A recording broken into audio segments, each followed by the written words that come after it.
Itong Love for All program ho namin, brainchild ho to ng asawa ko. Kasi sabi ng asawa ko, we should bring government services closer to the people and not the other way around.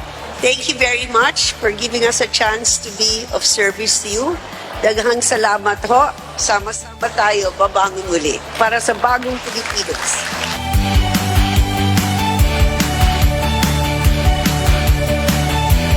Sa totoo lang po, nakita po natin yung malasakit, yung pagmamahal ng ating First Lady sa buong taong bayan. Kaya dito po sa Tacloban ngayong araw na to, napakaswerte tayo.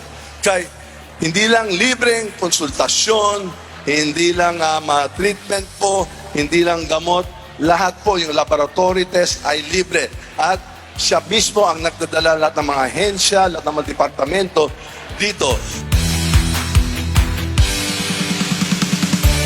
Bilang Speaker of the House of Representatives, linalaan natin lahat ng budget na sumusuporta dito sa lahat ng mga programa. Kasi kami po ay nagkakaisa dito sa inisyatibo itong programa nating mahal na First Lady para mailulutas natin lahat ng mga taong bayan dito para hindi sila mahirapan.